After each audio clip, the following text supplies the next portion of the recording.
ህዝቤ አደጋ ውስጥ ገብቷል። ህዝቤ እንግዲህ ወደ ጭፍጨፋው እየሄደ ነው። ጋይስ ነገር ወደማይሆን ነገር እያመራ ነው። ሩቲ ትችያለሽ፣ የምሬ ነው የምላችሁ። ታሳያቸዋለች። ገና ምኑን አይታችሁ ነገ ሰኞ እንገናኝ ተባብላችኋል። እንግዲህ እያንዳንድሽ ማለት ነው እያንዳንድሽ አብርሃምን ዛሬ ካልመለሳችሁ ገደል እንደምትገቡ እወቁ። ታግቶ እንደነበረ አብርሃም መጥቶ በግድ ነው አግቶኝ ያስቀመጡኝ ካላለ እመኑኝ ምን አለች በሉኝ። የምሬን ነው የምላችሁ።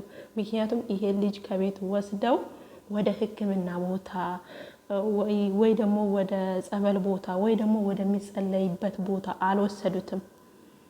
አጅሪት ወስዳ አየር እንዲቀበል ነፋሻማ ቦታ እያለች እንግዲህ ሩም ለሩም ታንከራትተዋለች ልጁን።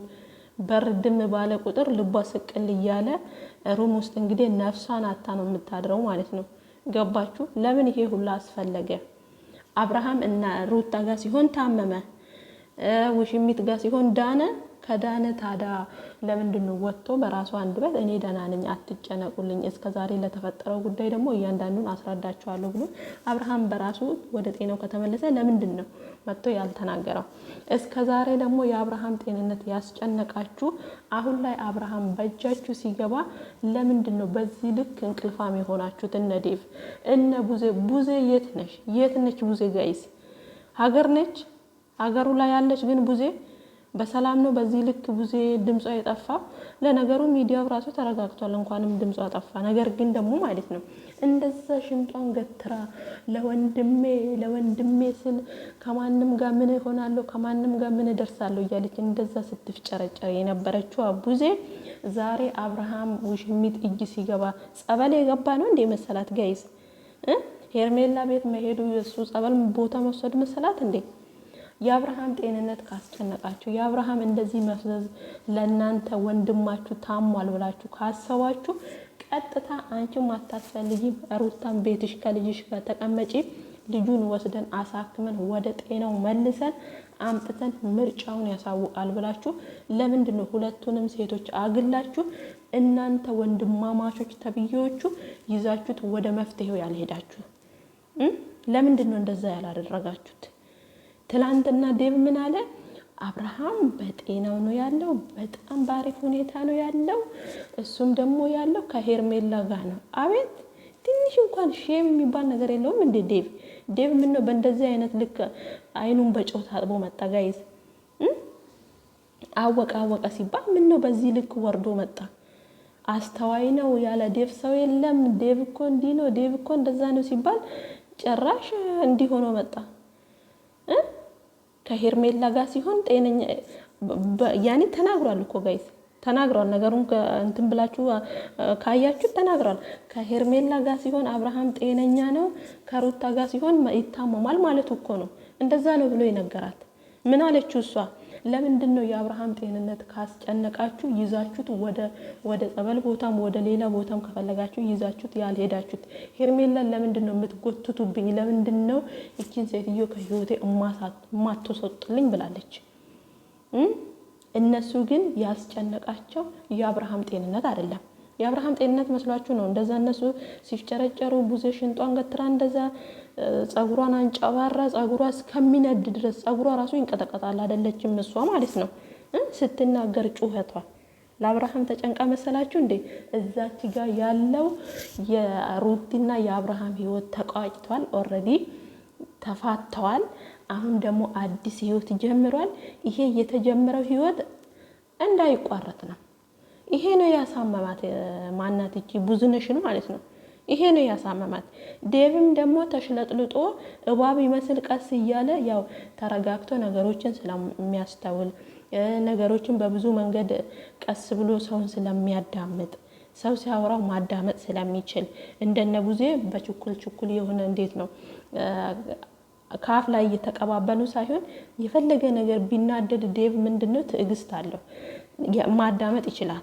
ሌሎቹ እንኳን ማዳመጥ አይችሉም። አሁን እነ ቡዜ እነ ኤፍሬም አፍ ላፍ ነው የሚቀባበሉት። ስለዚህ ዴቭ ተረጋግቶ ነገሮችን ቆም ብሎ አይቶ መናገር ስለሚችል በዚህ አንግል ነው መጥቶ ትላንትና እንግዲህ ሩታን እንደዛ ልቧን ሰባብሮ የሄደው ማለት ነው።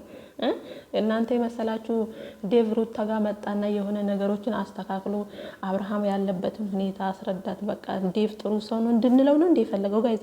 ዴቭ ማለት እባብ ነው ባጭሩ ማለት ነው ስነግራችሁ። ገባችሁ አይደለ? እዛች ጋር ልዑል አያሳዝናቸውም እንዴ? ሩታን የተዋት ልዑል አያሳዝናቸው? የወለደውን ልጅ አያሳዝናቸውም? ይሄ ልጅ ነገ አያድግም እንዴ? የሆነ ቦታ ላይ ደርሶ አባቴ እንዲህ ነበር እንዴ አይልም? ዛሬ እዚህ ጋር ምንም ነገር ያልተፈጠረ ህይወት ገና ተልካሻ ነገር ላይ ያሉት ገና ማንቁርቱን ይዛ አፈቅርሃለሁ በለኝ ቀለበት ካላሰርክልኝ በእንባ የመጣ ፍቅር በእልህ የታሰረ ቀለበት እናንተ ጋር ትርጉም አለው? በስነ ስርዓት ዋጋ ከፍላለት በህይወቷ ብዙ መስዋዕትን የከፈለችበት ብዙ ፈተናን ያየችበት ሩታ ህይወቷን ይሄ አሳዝናችሁም? በዚህ በተልካሻ መንገድ የመጣው ህይወት ነው ለእናንተ በጣም ያሳዝናችሁ? ዴቭ እና ቡዜ በጣም ነው እንዲያሳዝናችሁ። ኤፋንማ አትፈልጉትም፣ ምክንያቱም ሀቅ ላይ ስለቆመ ማለት ነው። ኤፍሬም ሀቅ ላይ ስለቆመ አሁን ላይ ማንም ሰው ኤፍሬምን ሊወደው አይችልም። ኤፍሬም የሚያደርገው ነገር ሁሉ የተሳሳተ መንገድ ነው፣ እነሱ የሚያደርጉት ደግሞ ትክክል ነው። እናንተ ትክክል ብትሆኑ ኖሮ እስከዛሬ ነገሮች እየተፈጠሩ ይሄ ልጅ ከታመመ ወር እየሆነው ነው። አብርሃም ከጥቂት ከአንድ ሳምንት በኋላ ወር ይሆነዋል ከታመመ ማለት ነው። ስለዚህ አንድ ወር ሙሉ እኝኝ ስትሉ ለአብርሃም መፍትሄ ለአንድ ሰው መፍትሄ መፈለግ አቅታችሁ ግራ የተጋባችሁ የሄርሜላን ነገር ብቻ ተኝታችሁ እንቅልፍ እንኳን የማተኙ ሰዎች እኮ ናቸው። ስለ ሄርሜላ ነው የምታብሰለስሉት። ስለ ሄርሜላ ህይወት ነው እናንተን ያንገበገበው። የአብርሃም ጤንነት ቢሆን ኖሮማ ያንገበገባችሁ። አብርሃም ሄርሜላ እጅ ከገባ አንተና ቡዜ ደግሞ ነጥቃችሁ ከሄርሜላ እጅ አንቺም ቤትሽ ቁጭ በይ፣ ሩታም ከልጇ ጋር ቁጭ ትበል። እኛ ወንድማችንን ለኛ ተውት፣ ካሜራም አያስፈልገንም። ልጁን ወስደን ጤናውን መልሰን አምጥተን ሁለታችሁንም ቁጭ አድርገን ምርጫውን ያሳውቀናል፣ ወደሚመርጠው መንገድ ይሄዳል ትሉ ነበረ። እናንተ ያስጨነቃችሁ የአብርሃም ጤንነት አይደለም፣ እናንተ ያስጨነቃችሁ የውሽሚት ህይወት ነው። ገባችሁ አይደለም? ይሄ ደግሞ መቼም ቢሆን መቼም አይሳካላችሁ። ልብ ቢኖራችሁ ኖሮ እኮ እናንተ ወደ ህግ ትሄዱ ነበረ። ገባችሁ? ሩታ እናንተን አክብራ ህግ ያለበት ሀገር ላይ ህግ እንደሌለ ሆና ቁጭ ያለች እኮ ለእናንተ ክብር ብላ ነው እንጂ እያንዳንድሽ በእሷ ጋር አይደለም በሯ አትደርሱም። ምናልባት እህት ወንድም ተብዮቹ ልትደርሱ ትችላላችሁ። ሌሎቹ ዚባዚንኬ እንደዚህ በር ላይ እየሄዱ ያዙኝ ልቀቁኝ የሚሉት ታዋቸው እነሱን። የምሬን ነው የምላችሁ፣ ልካቸውን ታስገባቸዋለች። ደግሞ ጠብቁ በቅርቡ ማለት ነው። አብርሃም ወደ ሩታ ካልተመለሰ ጠብቁ ምን እንደሚከተላቸው። ናና ውሰደኝ አለው እኮ ኤፍሬም። የት ነው ያለኸው?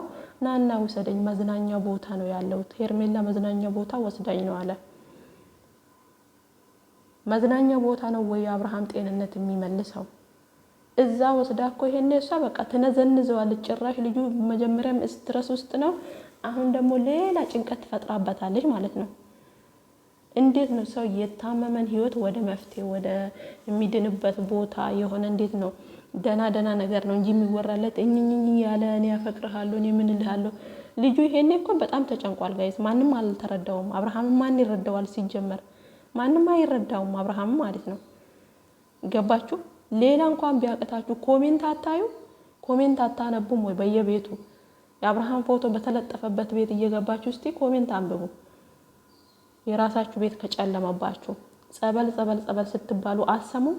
ይዛችሁ አትሄዱም? ልጁን ጤናው የቱ ቦታ እንደሚመለስ እኮ ጠንቅቃችሁ ታውቃላችሁ።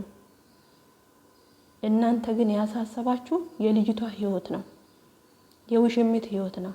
የሩታ ህይወትማ ተውት፣ ቡዜማ ተዋት። ቡዜ አሁን ጠላት ነች በቃ።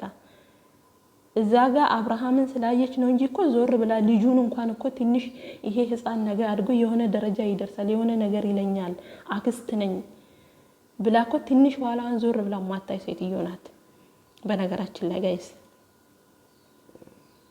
ስለዚህ ሄርሜላ ቤት መሄዱ ጸበል እንደገባ ነው የሚታወቀው። አብርሃም የት ቦታ እኮ አብርሃም እንደሚድል እኮ ይሄ ግልጽ ነው ጋይስ፣ ግልጽ ነው። ዶክተር ጋር ሄደ። ንጹህ ነው ከስትረስ ውጪ ተባለ። ከዚህ በኋላ አብርሃም የሚድንበት ቦታ ለነሱ አይደለም። አይኑን ማያየው ሰው ራሱ ግልጽ ነው አብርሃም የት ቦታ እንደሚድን። እነሱ ግን ያን ነገር ማድረግ አልፈለጉም። ቤተሰቦቹ ጋር ይወስዱትም ለሷ አስረክበው ጭራሽ ሄርሜላ ጋር ነው ብሎ ማስረጃ እንትን ለማለት ሩታ ጋር ይመጣል ማለት ነው። ዴቭ ተው እንጂ እውነትህን ነው እንዴ? ሄርሚ ጋር ነው ያለው። አሁን በሙሉ ጤናው ይገኛል። ቪዲዮ ተለቆ እኮ ከደቂቃ በኋላ እኮ ነው ናና ኤፍሬም ና ውሰደኝ ያለው። ዴቭማ አይኑን በጨው ነው ያጥበው አልኳችሁ ጋይስ።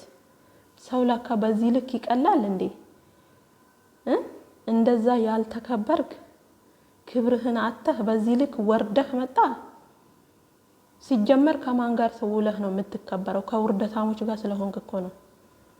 ክብር ካለው ሰዎች ጋርማ እንደዚህ እንደ ጠላት አይታችሁታል።